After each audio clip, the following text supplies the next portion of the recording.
I am uber bullish on copper. It may be longer term my favorite commodity of all, and it's not that I don't love gold and silver anymore. But as we're seeing today, they can be volatile. All commodities can be volatile. What am I saying? Ultimately, if gold and silver go to the moon, that means very bad things are happening in the world. And ultimately, a zero gets chopped off, or some zeros get chopped off the dollar. Welcome to In It to Win It. This is Steve Barton, and thank you for tuning in. Today we have fan favorite Lobo Tiggre of the Independent Speculator. We're going to get his take on the economy, precious metals, copper, uranium, and of course, the questions you submitted. We will learn where Lobo sees the next tsunami of money going so we can front run it. Lobo, thank you for coming back on the show. Thank you. You're being very kind, fan favorite. I'm not sure that's true these days. I've been getting a lot of heat for reminding people that nobody goes broke taking profits. Though on a day like today, which as we're recording, gold is down 5%, a little less hate today, but interesting times, my friend. Yeah, very interesting times. That's exactly, I mean, the timing couldn't have been better because you've kind of been pounding the table now for the last few weeks that you don't really have anything on your buy list. You know, you've been, we recently did the gold boot camp with Rick Rule, and you were kind of the voice that was saying like, hey, everyone's making money here. Maybe it's time to take a little cream off the top. Maybe we can lead with that. What's your macro view of the world economy and financial markets today? Yeah. To the haters, I'm addressing you directly. Dear Mr. and Mrs. Hater, understand that my case is not a bear case. Never mind the clickbait headline that Steve will put on this or whoever it is, right? I am not bearish on gold and silver. So, but of course, the YouTube comments are going to still be, he hates gold and he hates silver. But anyway, I'm still a bull. I mean, all those reasons, central bank buying, rotation of institutional and deep-pocketed investors allocating to gold, Rick Rule's famous 2% versus 0.5%, the money printing, the de-dollarization, the weaponization of the dollar, all that stuff is still there. And I do remain bullish. But whenever anything does a hockey stick, it's just plain old, it's not even like wisdom. It's just like plain old blatantly obvious market trends that when something pulls a hockey stick, the longer it does that, the more likely some form of correction is, even if it's on the way to, higher highs later on. So my case has never been a bear case. My case is simply, and by the way, I didn't even tell people sell because of the hockey stick. I've been saying have a strategy in place to make sure your big wins don't slip through your fingers or claws, as the case may be for a wolf like me. That's it. I have my upside maximizer strategy. Everybody, independent speculators, can have their own. But what I've been saying has not been a sell or Lobo's calling a top. What I've been saying is make sure your big wins don't slip through your fingers, especially these diehard, long-suffering gold bugs that don't want to hear anything besides us going to the moon. I think it'd be adding insult to injury to finally be proven right, but not make any money from it. So that's really my message, is make sure you make money. Nobody goes broke taking profits. I'm not a bear. I'm a wolf. Yeah. We got a string of questions here. You just already alluded to it, so I'm going to get right into it. Sure. Your upside maximizer. So let's see. Digging gold for you. I love the screen name. He's asking best place for a trailing stop. What are your thoughts on that? Well, let's be very clear here. The upside maximizer uses a trailing stop-like mechanism, but it ratchets up. It's not a stop loss. It continues to adjust upwards as the stock continues on a rip. This is my improvement, if you'll forgive me, my friend Doug Casey, over the old Casey free ride formula, which was sell half on the first double to take you to the point of no concern, as Rick Rule says, double quoting here. The problem with that is it turns 10 baggers into 5 baggers. So what I do is I let it ride until it rolls over. And at that point, I take profits. And I use something like a trailing stop for that. And the reason why I'm specifying this is because this doesn't exist on your Schwab or Fidelity or IBKR platform. There's no upside maximizer button.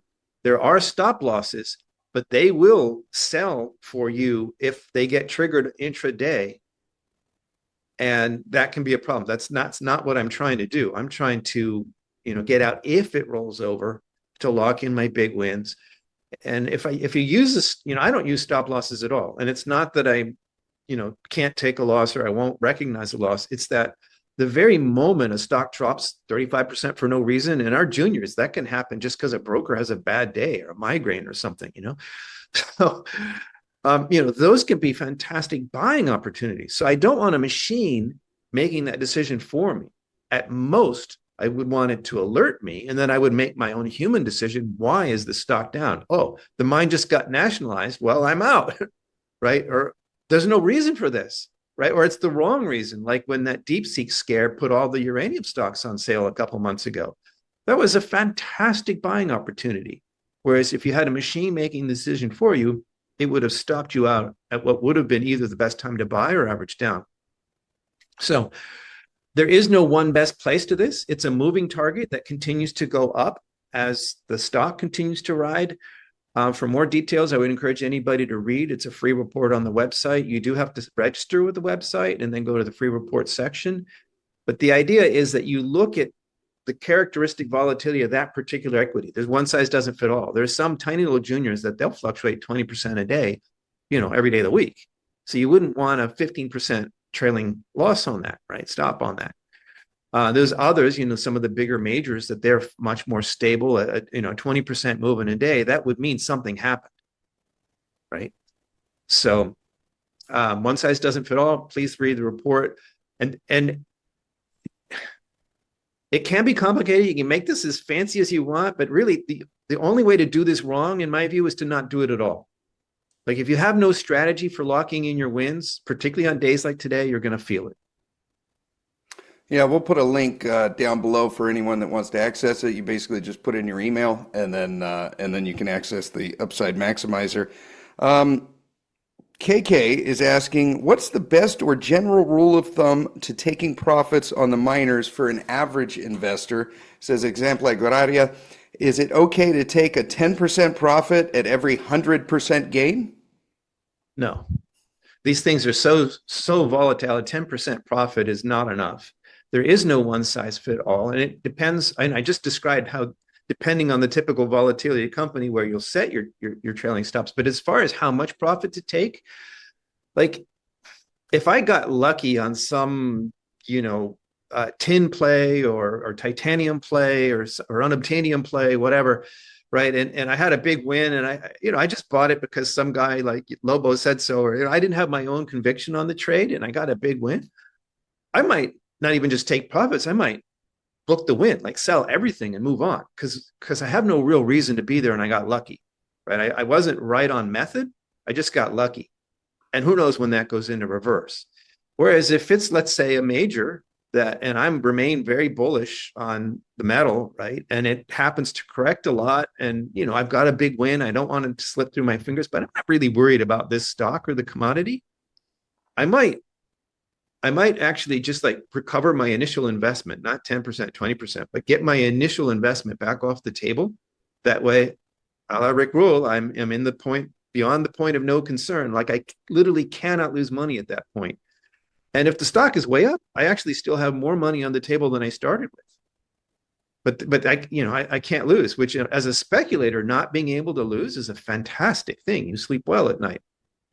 Or somewhere in between. For example, I just, on the fluctuations we've just gone through, I just took profits on a big win in the silver space that I have in my portfolio. I did not exit, but I did more than take my initial money off the table. This particular position was up like 3x. So I took enough money off the table to lock in a double. Like I put, I think, 10 grand into this. I took 20 grand off the table, and that left me with about 15 grand still in profits on the table.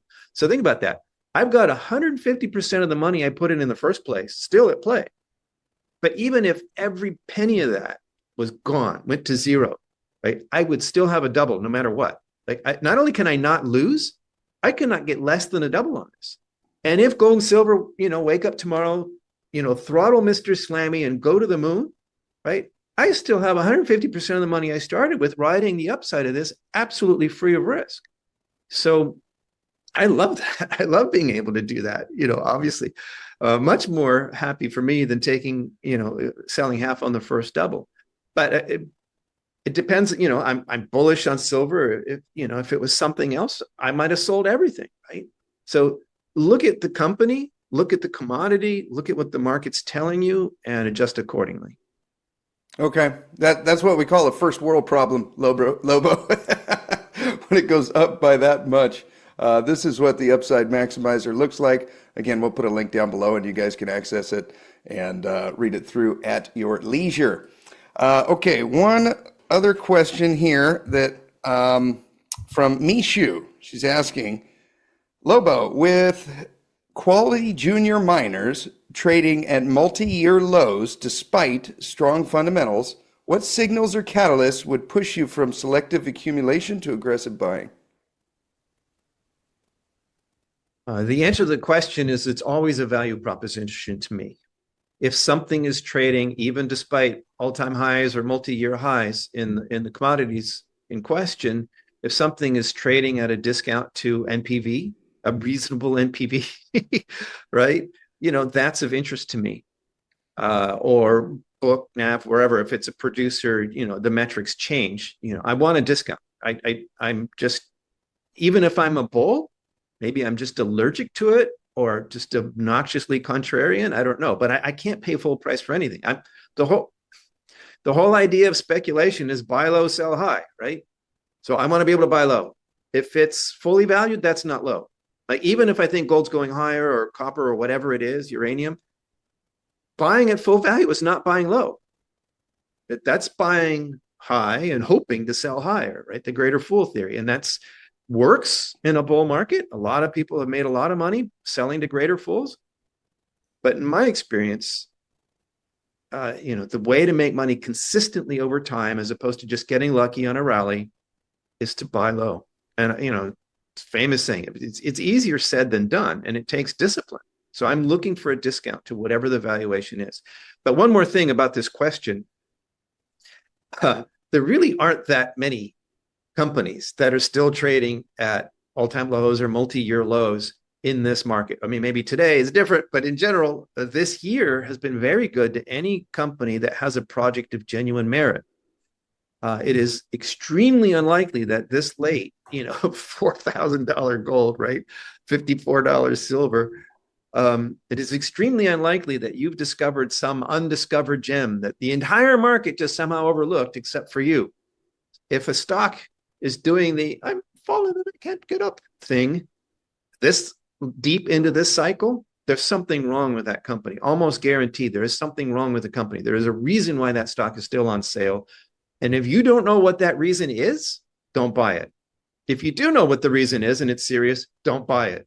If you think you know what the reason is and the market is wrong and you're right, bless you. I hope you're right. But you need to be sure of that. I mean, let's say, for example, it's on sale because of political risk, and you've traveled to that country and you think the political risk is overblown, right? Okay, that is a rational basis for disagreeing with the market and putting your own hard-earned money at risk. But if it's just, oh, look, this is cheap. My spreadsheet says it should be higher, right? No, that's not good enough. In a way, at times like if we do go into a more serious correction, never mind the today's volatility, but if this actually means that gold and silver are going into correction mode for a while, the beauty of things like that is that you don't have to scrape the bottom of the barrel looking for overlooked gems. You can buy the gems; they'll go on sale. Stock market corrections are like a time machine. This is my metaphor. You don't have to figure out who the winners are. We know who the winners are. And if you can buy those at prices like before the hockey stick, that is an absolute gift. Okay. Yeah. If you've got a junior that is trading at multi-year lows when the commodity itself is at screaming at all-time highs, might be something wrong with the junior. Red flag for sure. Yeah. Okay. All right. Let's get into some commodities here. Copper. Go ahead and give us your macro thoughts on copper, where you think we are in the copper cycle right now. I am uber bullish on copper. It may be longer term my favorite commodity of all, and it's not that I don't love gold and silver anymore. Um, but as we're seeing today, they can be volatile. All commodities can be volatile. What am I saying? Ultimately, if gold and silver go to the moon, that means very bad things are happening in the world. And ultimately, a zero gets chopped off, or some zeros get chopped off the dollar. Who knows what happens then? At that point, I'm not worried about my portfolio. I'm worried about my physical safety and making sure the family farm is in good shape and the tractor's running. um, but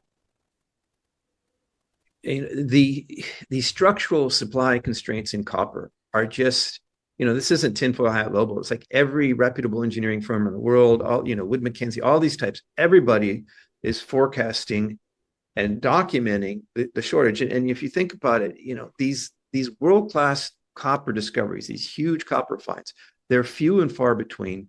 They take forever to permit. I mean, this isn't some small high-grade mine. These are gigantic, mega projects that turn whole mountains into valleys, or whole mountain ridges just disappear, right, with these things. So, despite Trump and his efforts to expedite permitting, even if you got permits today, it would be years before any of the known ones can deliver. And the permits are not happening today, not even in the US, let alone around the world. I mean, it takes many, many, many years, and the discoveries are few and far between. And the one thing I really want to drive home is you'll see copper fluctuate up and down based on tariff news, or news about electric cars, or AI, hype, or busts, or whatever. All of that stuff is secondary. We call it Dr. Copper for a reason. It's a fundamental, essential metal for the entire global economy, any industrialized economy. Like after iron, this is a basic building block. So, and the population grows. Just that alone implies higher copper going forward. And then on top of that, we have the supply constraints that I'm talking about. And in my view, this is just baked in the cake. Uranium for electricity is somewhat similar, and I know you're going to ask about that. I'm mixing up your questions here, but the difference is that in the uranium space, as solid as I see that demand, a nuclear accident on the Chernobyl scale could completely derail that. And I'm mentioning that because there's nothing like that in copper. There's no copper meltdown. There's no scary copper accident that's going to make people run for the hills, right? So you have severe supply constraints, an absolute inability to meet them going forward for many years, if not decades. And there's no meltdown scenario. I mean, the worst possible case here is that somewhere down the road, some of these science projects for other conductors that could replace copper in the future may come to fruition, but that's not a problem during an investable time frame from my perspective. That's years down the road. So I just love the copper argument. The only fly in the ointment is that Trump is trying to rewire the entire US and global economies. I don't think that transition, even if successful, happens without pain. And so in the very near term, I'm looking for a buying opportunity in copper. If you disagree with me about that, then just buy. Like, it doesn't, the bull thesis going forward means that if you're not expecting lower prices in the near term, it's time to start accumulating now. And an argument for that might be that we have not just, these big picture supply constraints I've been talking about. We've got an unusual number of shutdowns, accidents, fatalities, problems in the supply side this year, not to mention recent years like Cobre Panama and all that. But there's just been an unusual number of hits to supply this year. And that might be enough to overshadow Trump shock to the economy and what that might do to Dr. Copper. I'm not certain of that, though. So I'm still on the fence here. I have a sort of pre-shopping list for clients on copper, but I haven't pulled the trigger yet because I'm, in 2016, 2017, in the first round of Trump and tariffs in China, copper stocks just got whacked, even though the fundamentals were strong then as well. So, Mr. Market is not always rational. And so I have a feeling I'm going to have some bargain buying opportunities in the near term, and I'm shooting for those. And if I'm wrong, I'll just buy anyway because I'm that confident of the thesis going forward. Okay, so the overarching thesis, you're uber bullish on copper. It they're not going to replace it anytime soon. I think you were kind of alluding to something like graphene or something like that. That's not going to take over the copper market this cycle that you see. And on top of that, some kind of like I don't know what you'd call it. The cherry on top is there's been some big copper projects this year. From near as I can tell, internet searches, it looks like about 7% of the global supply has come offline due to things like you alluded to, Cobre Panama. We had the recent one with Freeport and their Grasberg mine. The Well, fly in Cobre the ointment. Panama was a couple years ago, but it's still not back online. Freeport was a multiple fatalities, a terrible accident. And I'm not evaluating the company here. I'm just saying that's a really big deal. And we actually still don't know the extent of the damage or even really what caused it. So the figures that you're saying, I think people need to take with a grain of salt because that is one of those big world-class mines out there. And we still don't actually know what the problem is, how long it'll take to fix, if it can even be entirely fixed. Yeah, the stock bounced back so quickly. I was like, that seems a little fast for Yeah, the yeah. yeah, I almost thought about running a put on it, just or buying a put just to because it seemed like people are like, oh, this will be no big deal, they'll figure it out. Okay, and then also the fly in the ointment that you said is that generally speaking, it's not called Dr. Copper for no reason, so there could be some hit to it with what looks like an imminent recession. Well, I didn't say recession, but economic weakness is not good for copper. Okay, economic weakness. Um, Iutron Sorry, is sorry, Steve. I don't mean to be pedantic, but I'm that's not happy for Glad because I'm not making a recession call because I have done it before and been wrong. But B, the money helicopters are still in the air, right? So we could experience significant economic weakness papered over by the money helicopters, and therefore not showing, not measured economically as a recession. So if you're waiting for the recession signal, you might miss it. That's why I'm making this distinction. okay. That's a really good point. I remember doing a video in 2013. It was the top 13 reasons why we're going into a recession in 20 or 2023. And I'm like, man, I've been so wrong on that. But yeah, you got a good point. I mean, they could bring in the money helicopters and then just kick the can down the road even further. And that's probably what they're going to do. Um, okay. Iatron is asking about a follow-up question on copper.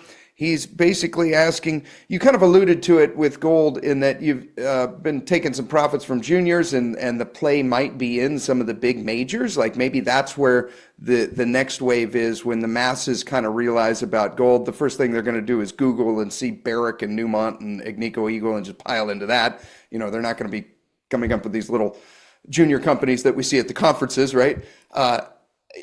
Is that kind of how you're approaching copper? His question is basically like, do you start with the big producers and then go for maybe some of the smaller ones and some of the juniors? What are your thoughts on that? Two things. One is if someone in the audience is absolutely convinced that we are, never mind the correction today, that we are on the doorstep of the blow off top in this market, like if the next big move in gold and silver is the mania that we've been waiting for all these years, then the go-to companies, as you just said, the big names in the space, they will be the first to benefit. And if it goes up and comes down so sharply that there's no time for the trickle down to the mid-tiers and the juniors, they may be the only ones to benefit. So if I was not a disciplined speculator trying to consistently make money over time, but if I was a gambler who wanted to bet on a moonshot in gold and silver in the immediate future, then actually, ironically, the bigger companies would be the way to play that, not the juniors.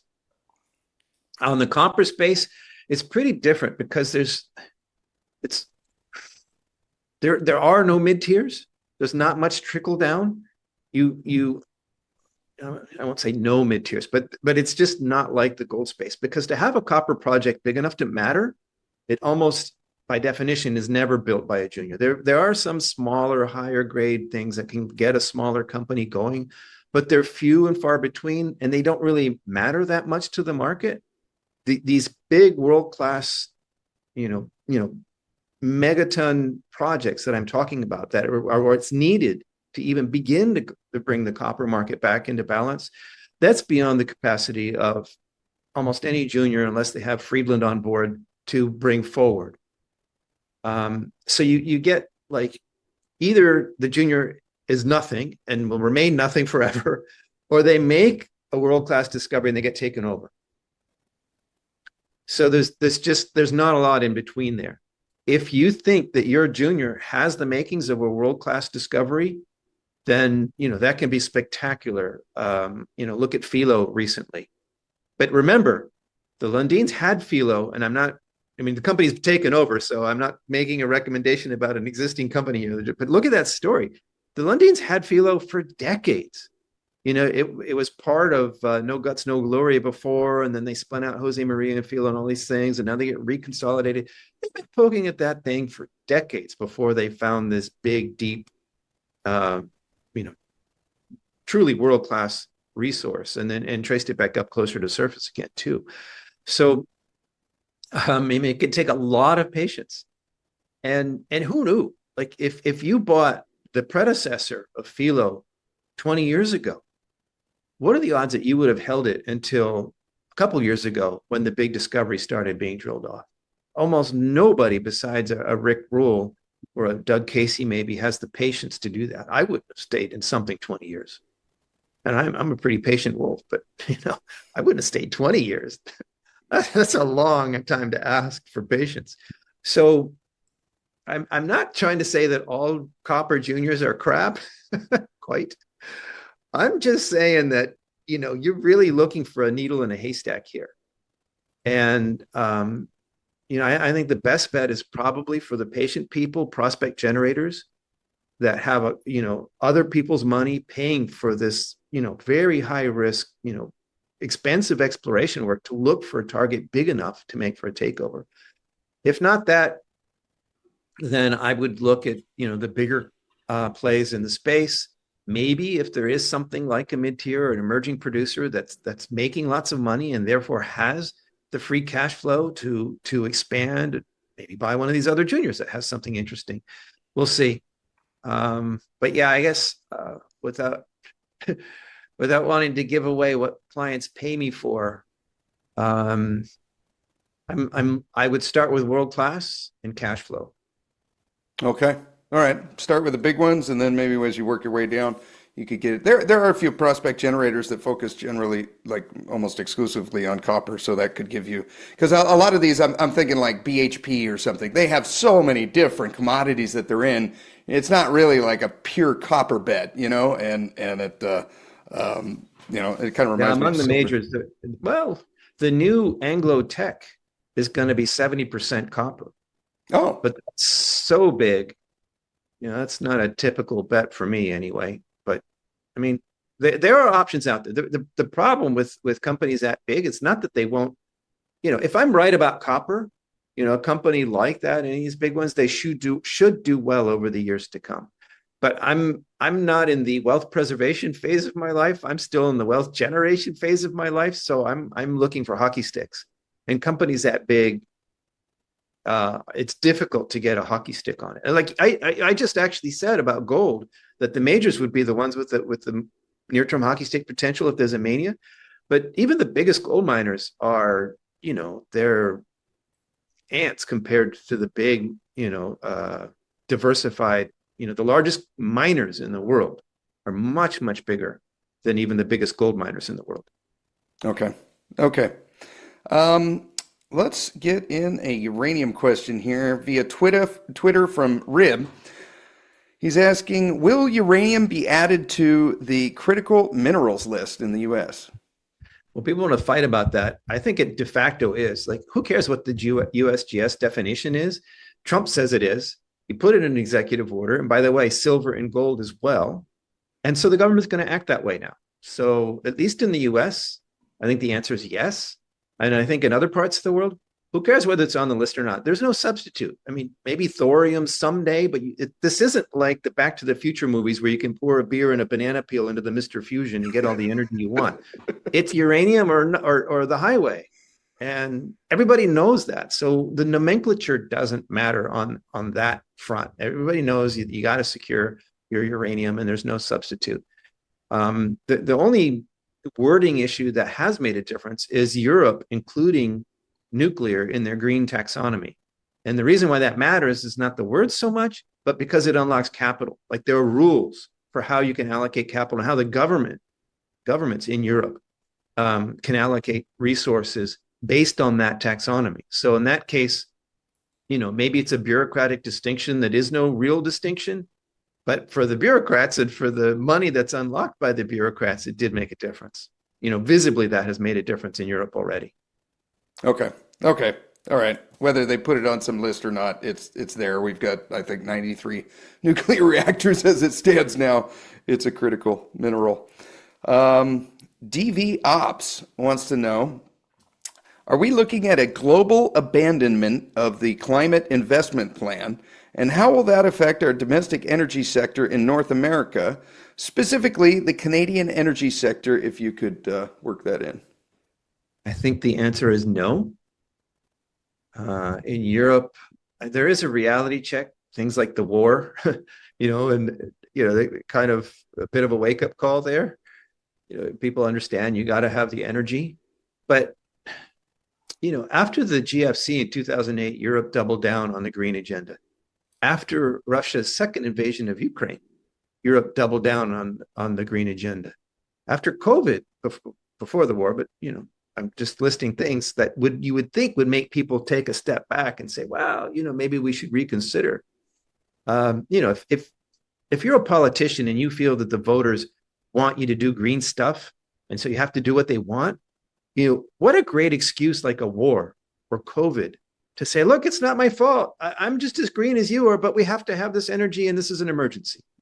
Is that what they did? No, they freaking doubled down.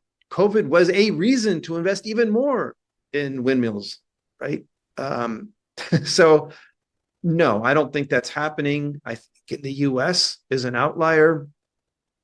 Carney, at least, is certainly, talking the green talk still in Canada. So it's not even a North America thing. I think, Trump is, love him or hate him, he's pretty different from most world leaders out there. And that's making a difference in the US. That said, ultimately, reality does matter. At the end of the day, physics always trumps political correctness. And so the investment takeaway is no, I wouldn't expect an immediate near-term happy, joy for, hydrocarbons and other unpopular forms of energy. But in due course, yes. And specifically in the United States, there is a tailwind that was previously a headwind, and that is significant. That's most significant, I think, in the uranium space, less so in the hydrocarbons, just because, drill baby drill didn't happen, but OPEC sure opened the floodgates. Maybe Trump had something to do with that. Maybe it's part of his anti-war effort. I don't know.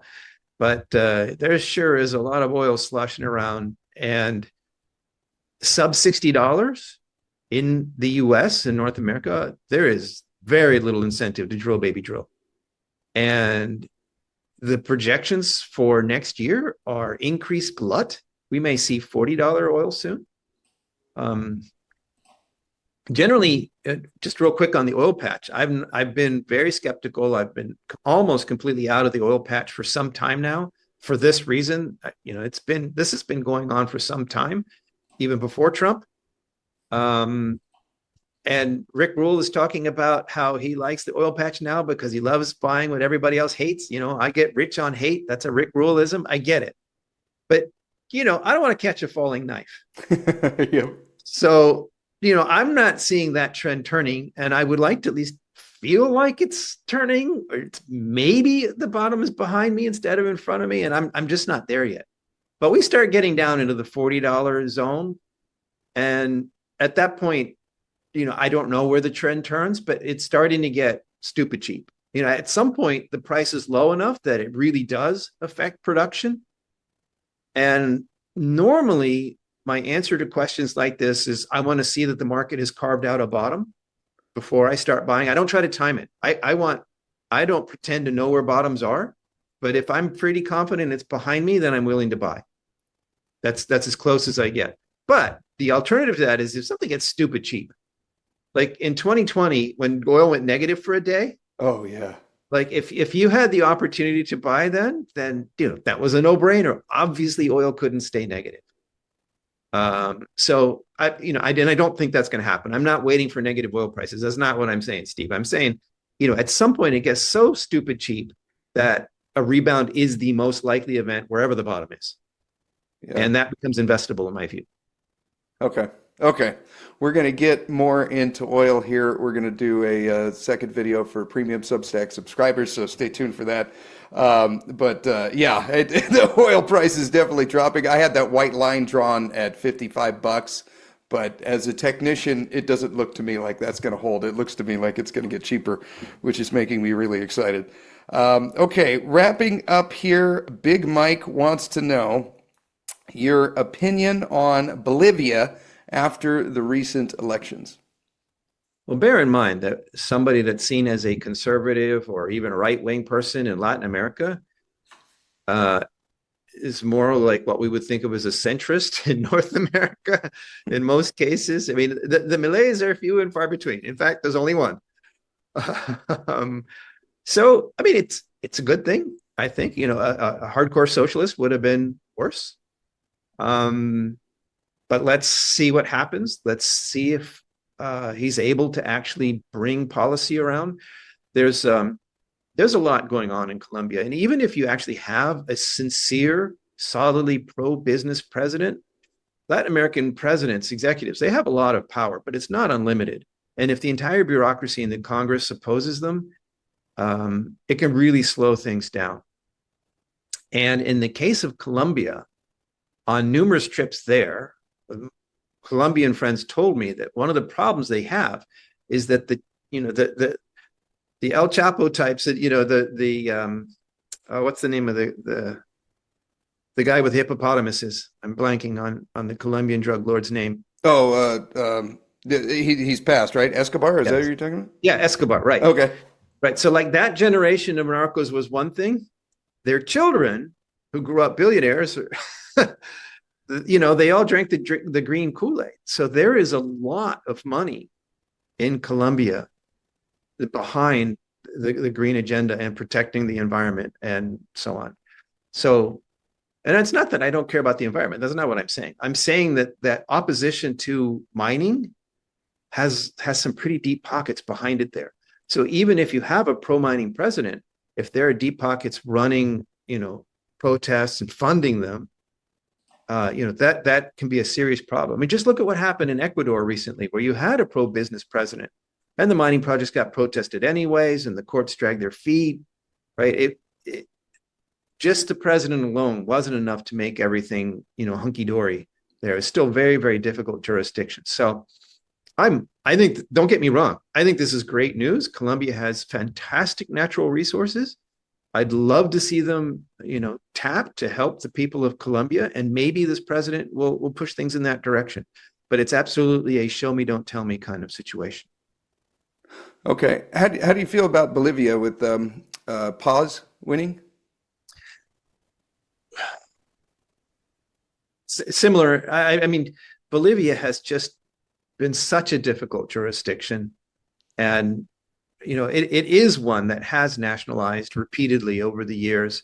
And one time I even met with one of the ministers, and he looked me in the eye and he told me, "Yeah, we're a socialist government, but this isn't the bad old days. We're not going to go around nationalizing stuff." And I kid you not, it was like 6 months later they tried to nationalize Malcacata or whatever. I don't remember the details, but I remember the guy looking me in the eye and saying, "We're not going to do that." It's 6 months later they freaking did it.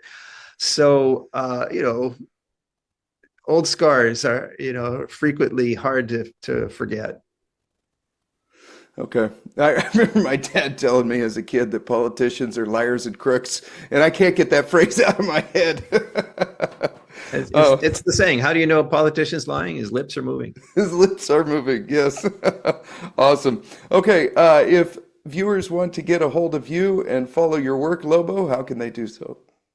independentspeculator.com. I have a free weekly newsletter. You may or may not like the way I think in my guidance, but I can promise you one thing, and that is if you sign up, you get one email notification per week, and that's it. No flood of spam trying to sell you everything from, kitchen sink and onwards. I hate that stuff. So check it out. Awesome. We will put all your links down below, including Upside Maximizer. Lobo, thank you for coming back on the show. Thank you, Steve. What commodity will follow the gold and silver cycle? Where is the next pile of money going, and how do we front run it? What does Lobo see for the oil sector? Do oil prices have to go higher because of systemic underinvestment, or are we in a deflationary doom loop? And what are his thoughts on platinum, palladium, and nickel? If you want access to that, plus updates on the stocks I'm buying and selling with real-time trade alerts, head over to Substack and join us. The link is down below in the description, or go to stevebartonmoney.com and sign up there. And if you're already a premium subscriber, check your inbox. The next video with Lobo is waiting for you. Thank you so much for your support. Have a wonderful rest of your day.